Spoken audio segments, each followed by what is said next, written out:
Helicopter থেকে প্রাণঘাতী অস্ত্র থেকে বিক্ষোভকারীদের উপরে গুলি করার শেখ হাসিনার নিজের মুখে দেওয়া অডিও নির্দেশ এখন আমাদের হাতে। খুনি হাসিনার ক্ষমা নাই। অনেকে বলছেন এটা পাবলিক করতে, সেটা আপাতত করা যাচ্ছে না। মাফ করবেন, আইনি প্রক্রিয়ার কারণে। নিশ্চিন্ত থাকেন, আদালতে এভিডেন্স হিসেবে পেশ করা এবং আদালতের গ্রহণ করার পরে এভিডেন্সটা আপনারা সবাই সেই পিশাচিনীর রক্ত হিম করা নির্দেশ শুনতে পারবেন। আমাদের টিমের অনুরোধ রাখতেই হচ্ছে, এইটা পাবলিক হইলে এভিডেন্স হিসেবে দাখিলের ক্ষেত্রে আইনি সমস্যা থাকতে পারে বলে জানাইছেন ওনারা। তাই আমরা চাই হাসিনার শাস্তি। ওই রেকর্ড পাবলিশ করার জন্য নানা ধরনের চাপ হবে, ট্রল হবে, বলা হবে মিছা কথা বলতেছি, শুনে যাবেন, পাত্তা দিবেন না। আমাদের যে কোর্ট টিম, আমি, ইলিয়াস, মাহমুদ ভাই, সবার কাছেই আছে জিনিসটা। তাই আওয়ামী লীগের উস্কানিতেও তোলা হইয়েন না, তবে আশাহত হইয়েন না। তো একেবারে আজকে বিনা জিনিসে ফেরাবো না, খুশি করে দিব শেষে। যেগুলো আদালতে এভিডেন্স হিসেবে দেওয়া হবে না তার থেকে কিছু শোনাবো, পরে আসতেছি ওই ব্যাপারে। আমি কইছিলাম হাসিনার বাসন নাই, পশ্চিম তারে ছাই দিয়া ধরবে। দেখেন, হিউম্যান রাইটস ওয়াচ প্রতিবেদন দিছে প্রফেসর ইউনূসের কাছে। সেইখানে পুলিশদের নিজেদের ভাষ্যেই প্রমাণ পাওয়া গেছে কতটা নৃশংস হত্যাযজ্ঞ চালানো হয়েছিল। এখানে বলা হয়েছে যে পুলিশ বিক্ষোভকারী ছাড়াও তাদের আশেপাশে বাসাবাড়ির জানলা গেটে দাঁড়ায় থেকে দেখতে থাকা মানুষের উপরে যারা সাক্ষ্য দিতে পারে তাদের উপরে গুলি চালাইছে, যেন কেউ নৃশংসতার সাক্ষ্যটা দিতে না পারে। এই যে এখানে লেখা আছে, পুলিশই বলছে যে এই নৃশংসতা চালানোর নির্দেশ রাজনৈতিক নেতৃত্বের কাছ থেকে আসছিল। পুলিশ অবশ্য নিজের মুখেও বলছে, যেমন ধরেন এই যে এই ভিডিওটা, আমাদের উপর নির্দেশনা আছে, আজকে যদি আপনারা বের হন আমরা কিন্তু ডাইরেক্ট গুলি, আমাদের ব্যবস্থা আমরা নিব। শীর্ষ কর্মকর্তা সিসিটিভি দেখছে, ভিডিও গেমস যেমন খেলে এরকম দেখে দেখে দায়িত্বরত কর্মকর্তাদের এমনভাবে গুলি করার নির্দেশ দিচ্ছিল যেন তারা ভিডিও গেম খেলতেছে। পুলিশের গুলি করার নিয়ম পায়, সেখানে গুলি না করে শরীরের বিভিন্ন প্রধান অঙ্গ প্রত্যঙ্গে সিসার বুলেট ব্যবহার করে গুলি করছিল, শরীর লক্ষ্য কইরা। এমনকি যখন তাদের জীবনের উপরে, মানে পুলিশের জীবনের উপরে আঘাতের কোনো ধরনের শঙ্কা ছিল না। ব্যারিস্টার আরমান র্যাব টিএফআই সেলের আয়না ঘরে বন্দি ছিল, সেই সেলটা আবিষ্কার করা হয়েছে। সেখানে 1000-এর উপরে বন্দি থাকতো, অবিশ্বাস্য সংখ্যা। 8টা কবর সেল আবিষ্কার হয়েছে 3 ফিট বাই 4 ফিট, যেখানে শুধু বসে থাকা যায়, শোয়াও যায় না। অনেক এভিডেন্স নষ্ট করা হইল, পুরা স্থাপনা বিস্ফোরণে উড়ায় দেওয়ার পরিকল্পনা করছিল জল্লাদেরা, যেন এই এভিডেন্স বাইরে না আসে। ওই দিন যেন ফিরে না আসে, হাসিনার দিন, সেটা নিশ্চিত করার জন্য বিশাল কাজ বাকি আছে ভাইরা, এখনই ক্ষান্ত দিয়েন না। অনেকে বলছেন যে সিরিয়াজে 1 মাসে করলো, তা আমরা 6 মাসে কেন করতে পারি নাই? তার উত্তর হচ্ছে, আমাদের পুরো একটা হোস্টাইল প্রশাসনের সাথে কাজ করতে হচ্ছে। পুরাই তো হাসিনার প্রশাসন। বিপ্লবের পক্ষের শক্তিকে দূরে সরাই রাখা হয়েছিল, তাই আমাদের ক্রুশিয়াল শক্তিকে কাজে লাগাতে পারে নাই সরকার। বিপ্লবের শক্তি নানা ধান্দায় ব্যস্ত হয়ে গেছে। তো এই কাজকে ফ্যাসিলিটেট করার জন্য যে প্রভাব, ইনফ্লুয়েন্স দরকার, তেমন মানুষের সংখ্যা তো কম। তবে কাজ হইতেছে, ভরসা রাখেন, সরকারকে নির্বিঘ্নে কাজ করতে দেন। দাবি দেওয়ার নামে অরাজক পরিস্থিতি তৈরি করে সরকারের চলার পথকে কণ্ঠকাকীর্ণ করে দেবেন না। এই সরকার যেন বেশি দিন থাকতে না পারে, এটাই আওয়ামী প্ল্যান, এটা এজেন্সির প্ল্যান। এই এজেন্সিগুলোর উপরে কর্তৃত্ব স্থাপন করা যায় না এখনো তারা স্যাবোটাজ করে নানা জায়গায়। ভাই, ফেসবুকে চিল্লায় কাজ হয় না, মাঠে কাজ করতে হয়। সেটা সময় লাগে, এনার্জি লাগে, ঘাওড়াদের দাবরানি দেওয়া লাগে। এই কাজ যারা করতে পারবেন না তারা হুদাই লাগেন না মানুষজনের পিছে। আমার পিছনে লেগে আছে অনেকজন, আর কি লেগেন না, লাভ নাই আর কি, লেগে কোনো কিছু করতে পারবেন না আর কি। আমাদের এই মুহূর্তে করণীয় হইতেছে প্রফেসর ইউনূসের সরকারকে সর্বাত্মকভাবে সহায়তা করা। প্রফেসর ইউনূসকে বলতে হবে যে আপনার উপদেষ্টা পরিষদ পুনর্গঠন করেন, দক্ষ তরুণদের উপদেষ্টা পরিষদে অন্তর্ভুক্ত করেন। দেশের মধ্যে আওয়ামী লীগারদের দাবরানির উপরে রাখার জন্য সব ধরনের কৌশল নিতে হবে। আওয়ামী লীগের পক্ষে যেই কথা বলবে তারই দাবরানি দেওয়া হবে। দেশের বাইরে যারা আওয়ামী লীগের পক্ষে কাজ করতেছে তাদের বিরুদ্ধে আমাদের ফরেন মিশনগুলোকে সক্রিয় করতে হবে। ওই যে সেদিন দেখেছিলাম না, কানাডার একজন আমাদের ভাইদের নাম থাম ছবি টবি দিয়া প্রচার চালাচ্ছে, ওদের নাকি পিটাবে। ওই ইত্তেফাকের নাকি কানাডার প্রতিনিধি, ওই ইত্তেফাকে কানাডার প্রতিনিধি থাকে কিভাবে? ইত্তেফাক ভালো হইয়া যান। হাসিনার লেসপেন্সারি করেছে আপনার মালিক, এখন এই সমস্তকে আশ্রয় দিতেছেন, সামাজিক প্রতিষ্ঠা দিতেছেন। পুলিশে যারা অসহযোগিতা করতেছে তাদের নির্দয়ভাবে অব্যাহতি দিতে হবে। তারপরে সবার সম্পদের খোঁজ নিয়ে টান দিতে হবে। ইন্ডিয়ান সকল ইন্টারেস্টকে, সকল পণ্যকে বর্জন করতে হবে। ইন্ডিয়ার সাথে লটর পটর যারা করতে যাবে তাদের সামাজিকভাবে লজ্জা দিতে হবে। মিডল ক্লাস আর আপার মিডল ক্লাসের মধ্যে যারা আওয়ামী লীগের পক্ষে আওয়াজ তুলতেছে, কাজ করতেছে, তাদের দৌড়ানির উপরে রাখা হবে। সোশ্যাল মিডিয়া ফলো করা হবে। এদের সবার অপ্রদর্শিত আয় আছে, ফাইল ওপেন করেন, কিছু করতেও হবে না, শুধু ফাইল ওপেন করেন, পেটের গু শুকায় জিলাপি ঘুটা হয়ে যাবে। যারা হত্যা করছে আমার ভাইদেরকে, সন্তানদেরকে গুম করছে, পুলিশ, র্যাব, ডিজিএফআই, এদের প্যাকেট করে ফেলতে হবে। বাধা দিতে থাকলে এমন কৌশল না হবে যেন বাধা দিতে না পারে। আমার কাছে কৌশল আছে, ওই জাউরামুর স্ট্র্যাটেজি আছে, শিওর শট। হ্যাঁ, সোহরাদ্দির বডিগার্ড, ওই যে হ্যাঁ সোহরাদ্দির বডিগার্ড, ওই কি ছিল ভদ্রলোকের সাথে ভদ্রতার, জাউরাদের সাথে ডাবল জাউরামি। নাহলে আপনি গেলে মরছেন, আমি সেটা ফলো করি। ইন্ডিয়ার এখন মূল প্ল্যান হইতেছে প্রফেসর ইউনূসকে সরানো। প্রফেসর ইউনূসের ব্যাপক আন্তর্জাতিক গ্রহণযোগ্যতার জন্য বাংলাদেশে ইন্ডিয়া কিছুই করতে পারতেছে না। প্রফেসর ইউনূস ইন্ডিয়ার গলার কাটা হইয়া দাঁড়াইছে, এই কাটা সরাইতে চাইতেছে ইন্ডিয়া। এই জন্য নির্বাচন দিয়ে সরে যাওয়ার চাপ তৈরি করতেছে যেন বাংলাদেশকে আবার দখল করতে পারে ইন্ডিয়া। বাংলাদেশের রাজনৈতিক দলগুলো না বুঝা আওয়ামী লীগের সাথে আনন্দ চিত্তে ইন্ডিয়ান এই পরিকল্পনা বাস্তবায়নের জন্য কামলা দিয়ে দিতেছে। মনে রাখবেন, প্রফেসর ইউনূসের অকাল বিদায় মানে ইন্ডিয়ার পুনরায় বাংলাদেশের তালুকদারি বহাল। এই জন্যেই ফেব্রুয়ারিতে আওয়ামী লীগ কঠোর আন্দোলনে যাবে বলছে। আর বিএনপি নাকি সরকারকে সঠিক পথে আনতে আন্দোলনে নামবে। কোন পথে গেছে সরকার? কোন বেপথে গেছে সরকার? সঠিক পথ মানে কি? তবে আওয়ামী লীগ বিএনপি একই সাথে আন্দোলন করছে, দেখেছেন তো? একই সময় আলহামদুলিল্লাহ, দুই রসুনের এক জায়গায়, এটা বুঝাতে পারছেন তো? বিএনপি চায় আন্দোলন, আওয়ামী লীগও চায় আন্দোলন। বাহ, কি মজা! সরকারকে নাকি নির্বাচনে বিলম্বের যৌক্তিকতা তুলে ধরতে হবে, তাই নাকি? বহুত খুব সালাউদ্দিন সাহেব, আমরাই সরকার, এটা আমাদের সরকার, আপনার না হইতে পারে, আমরাই দিব যৌক্তিকতা। ড্যাং ড্যাং করতে তো গেছিলেন ক্যান্টনমেন্টে যে সরকার গঠন করার জন্যে।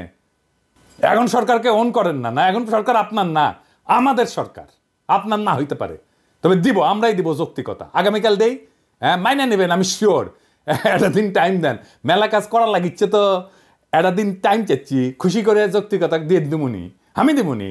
জানেন তো সালাউদ্দিন ভাই, আমার যুক্তি গলে শিওর শট। সরকারের দিকে বাউন্সার ছুঁড়েন না, প্রত্যেক বাউন্সারে ছক্কা হাঁকামুখ প্রমিস করলাম। এবার আসেন, কইছিলাম না খুশি কইরা দিব, আসেন খুশি কইরা দিই।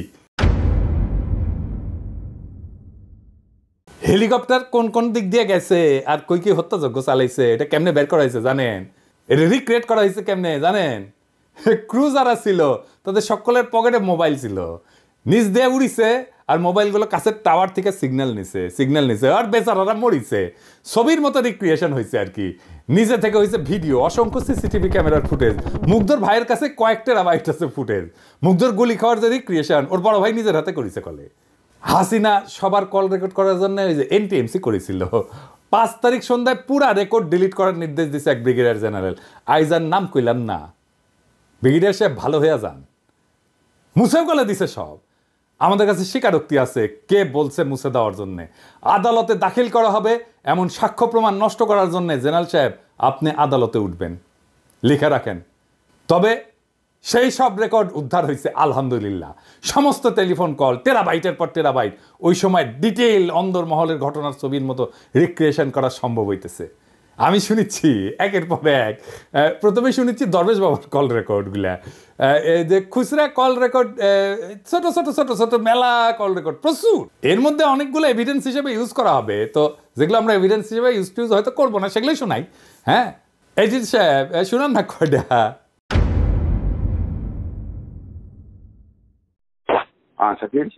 স্যার ওরা আবার আসছে অ্যাটাক করতে, তো এর মধ্যে আর্মি নাকি একবার ছিল তখন। এখন কি অবস্থা হয়েছে ভাই, আমার তো ডিটেল দরকার নেই। এখন কি অবস্থা হচ্ছে? 100+ লোক দরজা ভেঙে ভেতরে ঢুকছে, গেট ভেঙে মেইন গেট। এখন হচ্ছে ওরা আগুন দিচ্ছে আমাদের র মেটেরিয়ালস গুলোতে। আর্মি আসে না? আর্মি তখন হয়তো একবার আসছিল, বাট ওরা আবার চলে গেছে। এখন নতুন হচ্ছে বাঞ্চ আসছে, এখন নতুন করে হচ্ছে আবার জড়ো হয়েছে। আর শাকিল ওখানে কি অবস্থা? ওখানে হ্যাঁ, ওখানে ওই খাতারের ওখানে ওরা স্টে করতেছে, আর মাঝে মধ্যে ড্রোন পাঠাচ্ছে উপর দিয়ে, এবং এখন একটু পিছনে হটে আছে, বাট স্টে করতেছে ওখানে এখনো। এই মাত্র কথা বললাম, বলবো যে এখনো ওই ওরা স্ট্যান্ড নিয়ে আছে যে সুযোগ পেলে আবার ডুববে। জি জি হ্যাঁ স্যার। হ্যাঁ শাকিল স্যার সালামালাইকুম। স্যার আপনি আলাউদ্দিনকে চেষ্টা করতেছিলেন, পিপি কিছু ভাঙছে ভিতরে, তারপরে এখন সানসিটির থেকে এসে আমাদের পার্কে 2 নম্বর গেটের এখানে আসছিল, তো পুলিশ কিছু ছত্রভঙ্গ করছে ওখান থেকে, তো ওখান থেকে সরে গেছে এখন আপাতত। এখন এরা কারা ছিল? এরা স্যার ওই বাইরের, মানে এরা তো কোনো ছাত্র না, বাইরের এরা। না ছাত্র না তো বুঝলাম, কিন্তু আমাদেরটাকে কেন টার্গেট করতেছে? নিশ্চয়ই প্ল্যান করে টার্গেট করতেছে। এটা তো স্যার এই মুহূর্তে আমি বুঝতে পারছি ঠিক না। আছে, চলে গেছে। হ্যাঁ, ওদেরকে পিছায় হটাইছে এখন। আর আমি স্যার আছি ঢাকা অফিসে আজকে। ঠিক আছে, জি স্যার, আপনি ফলো করেন, তাই আমাকে জানাতে থাকেন। জি আচ্ছা স্যার, জি সালামালাইকুম স্যার। আসসালামু আলাইকুম স্যার। স্যার স্যার ভালো আছেন? স্যার আলহামদুলিল্লাহ স্যার। আচ্ছা, ওই আইএফআইসি তে তো আপনি মঞ্জুরকে দিয়ে দিয়েছেন, স্যার স্যার স্যার রাশিদকে দেবেন না? রাশিদকে দিয়ে দেন। স্যার একটু আমাদের স্যার হলো কি, ওই যে এরা যারা ছিল, মানে যেমন স্যার যে এই এগুলো আমাদের মানে এফডির পজিশনের এগেনস্টে, আর ফাইন্যান্সিয়াল ইনস্টিটিউশন ডিভিশনে যারা, ওদের এগেনস্টে আবার ফাইন্যান্সিয়াল ইনস্টিটিউশন দিতে হয়, মানে এরকম একটা আছে। তো একজন করে স্যার দিচ্ছি, আমি দিব না সেটা বলি নাই। না, আপনি রাশিদকে দিয়ে দেন, আমার রাশিদ দরকার আব্দুর রহমান। আর থার্ড ম্যান যে আরেকটা তো মুস্তফাও তো এখন চলে যাবে স্যার ওনার তো, হ্যাঁ ওনার তো বোধহয় আরো কিছুদিন সময় আছে স্যার, অক্টোবরে চলে যাবে। ওইগুলো স্যার আমরা আমার মনে হয় স্যার, যদি আপনি যদি স্যার এফআইডি থেকে কাউকে চুজ করেন তাহলে একটু সুবিধা হয় আর কি। কারণ এরা তো স্যার এই যেমন স্যার যে যাদের এগেনস্টে দিচ্ছি ওনার তো এফআইডিতেই ছিলেন আর কি, আমাদের জাফর ইকবাল স্যার, কামনা ম্যাডাম, এটা আর কি। ওইটা হলে স্যার ভালো হয়। না, আপনি ওটার জন্য আপনি এক্সেপশন করে দেন, আপনি 2 জন ফাইন্যান্স থেকে দেন, 1 জন ব্যাংকিং থেকে দেন। আচ্ছা ঠিক আছে স্যার, সময় করে দিবেন, আপনি এক্সেপশন করে দেন, বিকজ আমার জন্য is very important. I want the right person. আপনি যাদেরকে পছন্দ করছেন ওরা সবচেয়ে খুবই ভালো স্যার, এটাতে কোনো এটাতে কোনো ইয়ে নাই স্যার। ঠিক আছে, ঠিক আছে স্যার, আমি okay thank you thank you.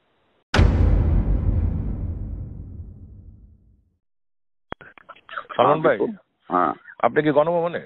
হ্যাঁ আমি আসতেছি আর কি, এটাই। আসুন। আপাবদাও যে ইয়েদেরকে ডাকছে, ফ্যামিলিদের শুনলাম। কোন ফ্যামিলি? ওই যারা গুলি খেয়েছে। আচ্ছা আচ্ছা, আজকে 11টায় ডাকছে। 11টা না, 11টা উপরে গেছেন। 12টা জাপানিজ এম্বাসি আসবে। হ্যাঁ, 12টা জাপানিজ এম্বাসেডার আসবে। ও জাপানি অ্যাম্বাসাডার আসবে 12টা। তাহলে বিকালে আসি, তাহলে একটা কাজ করি আমি তাহলে। এখন তো ডাকেন ব্যাংকে, হ্যাঁ ফ্যামিলিদেরকে এখন ডাকে নাই। ও তাহলে বিকালে আসি, 3টা-4টার দিকে আসি। জি ইসলাম। সালমান ভাই, আমার সাবস্টেশনে যে ধারা করছিল ওরা মুভ করে কোন দিক থেকে এখন আপনার দিকে যাচ্ছে, দক্ষিণপুর দিকে যাচ্ছে। দক্ষিণপুর অলরেডি রিচ করেছে, ওখানে আর্মি গেছে, আমাদের অ্যাটাক। আমার ওদিকে গেছে আর্মি, কিন্তু আপনার ওদিকে কিন্তু আর্মি এখনো পৌঁছে গেছে, আর্মি চলে এসেছে। ঠিক আছে, ওকে।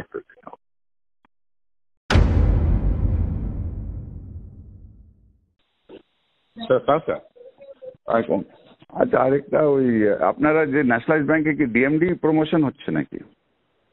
না স্যার, এখনো ধরা হয়নি। ধরা হয়নি? কবে ধরবেন? লিস্টগুলি চাইছেন নাকি? ব্যাংকগুলি থেকে লিস্ট গেছে আপনাদের কাছে,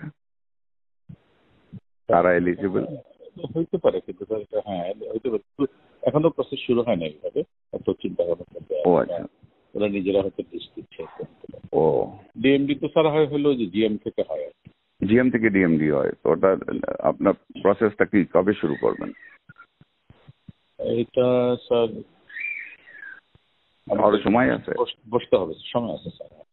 ঠিক আছে, আমার একজন আছে, আমি আপনাকে হোয়াটসঅ্যাপে নাম পাঠিয়ে দিই। ওই জনতা ব্যাংকে মিজান বলে একজন আছে, জিএম, সিনিয়র মোস্ট আছে, সে সিনিয়রিটিতেও সে পাবে, ইজ ভেরি গুড। ঠিক আছে, যখন শুরু করবেন তখন একটু খেয়াল রাখবেন। আচ্ছা ঠিক আছে, ওকে, থ্যাংক ইউ।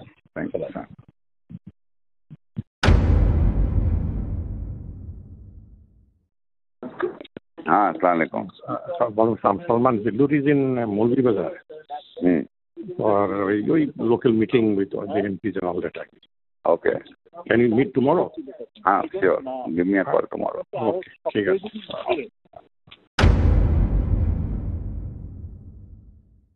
जी सलमान भाई। বিপু রোববার 11টায় হ্যাঁ আমি বিড়াতে ওই ব্যবসায়ীদের সাথে একটা সিটিং করতে চাচ্ছি। আচ্ছা, খুব ভালো হয়। তো ওই দিন তো 450 জনের সাথে বসলাম। হ্যাঁ তো আপাতত বললো কি হ্যাঁ তোমাদের সমস্যাটা আমরা দেখবো। হ্যাঁ তো এখন আমি 50-60 জনকে নিয়ে, তুমি, আমি, টিটো, পলক, আমরা বসে ওদের কথা শুনি কি কি সমস্যা আছে না আছে, একটু দেখানো তো দরকার, ইকোনমিটা অবশ্যই। তো তুমি তো একটু নোট করে রাখো 11টায় বিডাতে 11টায় রোববার দিন। Okay, thank you. Hello. Salman, you're in Bida all day? I was busy all day. Achha. What time are you free tomorrow?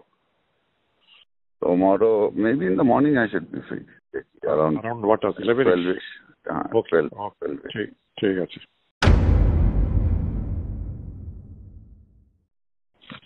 Alwad, are you back in office or?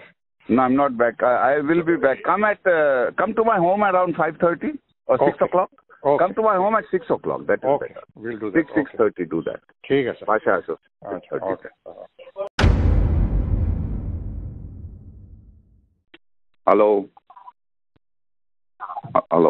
Lines are not clear, right? Hello. हाँ, ठीक है। अभी वो किया जा रहा है, क्या कंट्रोल में लाने का कोशिश किया जा रहा है। हो जाएगा इंशाल्लाह, कल तक पता लगेगा। इंशाल्लाह प्रोग्राम कर देंगे। ओके, बस दुआ करो। ओके। হ্যাঁ, দেখেছেন না হিন্দি না উর্দু কিবান কয়, দেখেছেন কে যেন ফোন করেছিল, খুঁজে বের করেছি ওটা কে। যাই হোক, অনেক গুরুত্বপূর্ণ মানুষ কল রেকর্ড আছে। আগে একটা ছোট সুনাপটিটা শোনাই। হ্যাঁ, এইটা স্যার ওই যে শামীম হাসানেরটা শোনান না, দরবেশ বাবার। এই শামীম হাসান কে জানেন? আগে শুনে নেন, আগে শুনেন। ওই যে venture capital and private equity association of বাংলাদেশের সভাপতি, ভিসিপিআব কয়। ওই আবার association of software and information services বেসিসের সভাপতি ছিল, জয়ের নাকি পার্টনার ছিল বিজনেস। আগে শুনেন তার আলাপ। আসসালামু আলাইকুম স্যার, আমি শামীম বলছিলাম। কোন শামীম? শামীম, আমি ওই ভেঞ্চার ক্যাপিটাল অ্যাসোসিয়েশনের প্রেসিডেন্ট, বিসিসির পাস্ট প্রেসিডেন্ট স্যার। একটু গাইডেন্স নেওয়ার জন্য ফোন দিলাম স্যার। আমি এইমাত্র এফবিসিসিআই, বিএসসি সবার সাথে কথা বললাম। আমাদের তো স্যার একটু এখন মানে ব্যবসায়ী সমাজ থেকে বিবৃতি দেওয়া, তারপর কারফিউ উঠলে শান্তি সমাবেশ করা, আমাদের একটু স্যার সবার তো অ্যাক্টিভ হওয়া দরকার স্যার। তো করেনি গুলি। হ্যাঁ, আমি তো আমাকে বলতে হবে কেন? এটা আপনারা করেন। জি স্যার, করতেছি স্যার। আপনি একটু গাইডলাইন দিন, উদ্যোগ নেন। জি স্যার, আমি এখনই সবার সাথে কথা বলতেছি স্যার। উদ্যোগ নেন, এটা নেন। জি ঠিক আছে স্যার। Okay sir. জি আপনারা কন্ডেম করেন। জি স্যার, ওইটাই করতেছি। আপনারা নিন্দা জানান। আপনারা নিন্দা জানাচ্ছেন না কেন? জি স্যার, ওইটাই করতেছি স্যার, সবার সাথে কথা বলতেছি স্যার। জি স্যার, ঠিক আছে স্যার। Thank you. ওকে জি, তাওয়াক্কুল। ওরে দেখেন কেমনে প্রথম আলো কেমনে ওরে চাঙ্গে তুলিছে, দেখেছেন? প্রথম আলো ওর লেখা চাপে, ওর খবর চাপে, দেখেছেন? ও কেমনে এলিট বানাইছে প্রথম আলো, দেখেছেন? তো এটা শুনবেন না? আচ্ছা, থাক। বস্ত্রকল মালিকদের সংগঠন Bangladesh textile mills association, BTM এর সভাপতি, আম্বার গ্রুপের চেয়ারম্যান এবং বিটিএম এর সাবেক সহসভাপতি শওকত আজিজ রাসিলের একটা আলাপের ক্লিপ আছে, আজকে শুনলাম কিছুক্ষণ আগে। উই করছে যে ইন্টারনেট যখন বন্ধ আছিল তখন দরবেশ বাবাকে ফোন দিয়ে করছে যে আমরা মানে ওই রাসেল আপনাদের টেকনিক্যাল অ্যাসিস্ট্যান্ট দিচ্ছি, কিভাবে আপনি যারা ভিপিএন ইউজ করে ইন্টারনেট অ্যাক্সেস করবে তাদের আইডেন্টিফাই করবেন। বুঝেছেন? মাদারচোদ, আমি তোর ধরতাম না রাসেল। দেখলাম জিল্লুরের তৃতীয় মাত্রায় গিয়ে ফেচিবাত করিচ্ছু। হ্যাঁ, হারামজাদা। হাসিনার আমলে গাছের কাছে এখন তলার করে বেড়ে শিশু জিল্লুর, আপনি মিয়া মানুষ পান না? এই সমস্ত দুর্বৃত্তদের ধরে না ফুটেজ দেন। তৃতীয় মাত্রায় কোনোদিন একজন গার্মেন্টস শ্রমিককে আনিছেন? কাজের বুয়াক ডাকিছেন? রিক্সাওয়ালাক ডাকিছেন? কৃষক এক ডাকিছেন? খালি বড় লোক আর এলিট। হ্যাঁ, ওদের খুব ভালো গন্ধ না, ওদের তো দুর্গন্ধ। ওই হারামজাদাদের কাছে আমাদের দেশের কথা শোনা লাগবে কা? যখন ওই যে এনটিএমসি তৈরি হচ্ছিল তখন যারা এই কল রেকর্ড করেছিল আর কি, শুনেছিল, তারা প্রেমিক প্রেমিকার নাকি রসালো প্রেমময় আলাপ আলাদা করে রেকর্ড করতো, আর ওটা শুনে নাকি লাগতো। হ্যাঁ, আর দেখেছেন আমার কি করা লাগিছে, দেখেছেন? শালা দরবেশ বুড়া বেটা খাটাস, ভালো করে বাংলাও কবের পারে না, উহুর সব অশ্লীল ফোন আলাপ শুনে ট্রান্সক্রিপ্ট করা লাগিচ্ছে কোন টাইমে কি ঘটেছিল। আমার উপরে এই খাইস্টা কাজের ভার কেন দাও খোদা তালা? বারে কেন আমার উপর কেন? আর মানুষ পান নাই, বারবার শুধু আমার উপরেই কেন?